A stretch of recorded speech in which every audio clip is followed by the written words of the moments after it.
Welcome to Algebra, Section 6.2, Multiplying Algebraic Fractions. We'll begin with just a brief review of multiplying fractions. When we multiply fractions, we always multiply the numerator and the denominators, which ultimately means we will multiply straight across. One thing that we always want to remember is that before we multiply, we always simplify. So we'll begin with our example. You'll see to the right we have a note to multiply fractions. Our first step is to factor the numerator and denominator of each fraction completely. Once it's factored completely, we will cancel all common factors. That's step 2. And then finally we'll be able to multiply. At this point, for restrictions, we will assume that all denominators are not equal to 0, and we will not be writing the restrictions today. So let's begin with number 1. Looking at my first fraction, I see that they are already completely factored, so I'm going to rewrite them. But my second fraction, the denominator needs to be factored. That is a difference of 2 squares. So I have b minus 4, b plus 4. I note that I can cross cancel.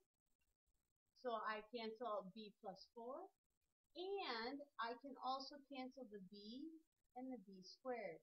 So the first fraction I'm left with is 1 over b times 3 over b minus 4.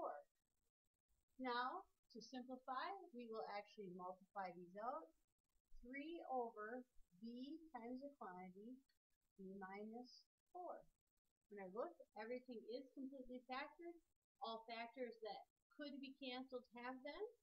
So this is my final answer. Moving on to example number 2. Again, my steps are to the right. If you need to pause this, please pause at any time.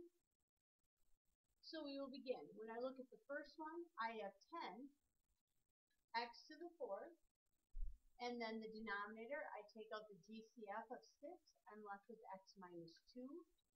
In the second fraction, I can factor x minus 2x plus 1. And the denominator stays x times 4. I can cancel my x minus 2 from both the numerator and the denominator. Not only can I cancel across, but I can also cancel up and down. So I can eliminate or pull out a 2 from the 6 and a 2 from the 10, leaving me with a 5 and a 3.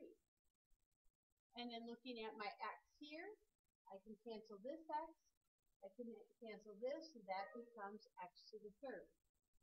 So rewriting, so it's a little bit easier to see, I have 5x to the 3rd over 3 times x plus 1 over 4. When I look here, I see that everything is completely factored, and I cannot do any more canceling. So my final answer is 5x to the 3rd times the quantity x plus 1 all over 12. Continuing on, we are going to apply a rule of exponents for the power of a quotient. For all real numbers a and b, noting b cannot be 0, and m is any positive integer, I have the quantity a divided by b to the mth power, and I can put the m on both the numerator and the denominator. With this rule, I can look at example number 3, and I can say 2n, the quantity squared, over 7 squared. And using my exponent rules, I end up with 4n squared over 49 for my final answer. On the right-hand side, I'm looking at this problem. I have exponents, I have multiplication, and I know I have to complete exponents before multiplication. So my first fraction becomes 27 z to the 3rd over y to the 3rd times 2 yz over 15.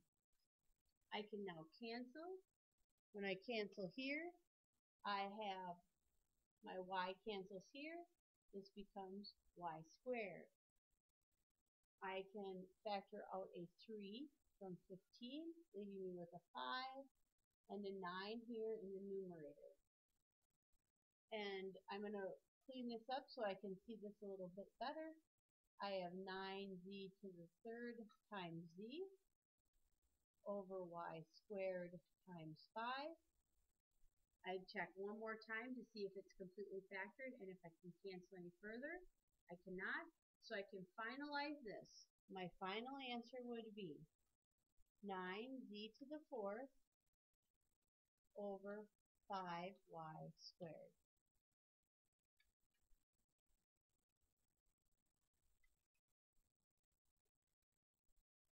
Thank you for listening. This completes our lesson.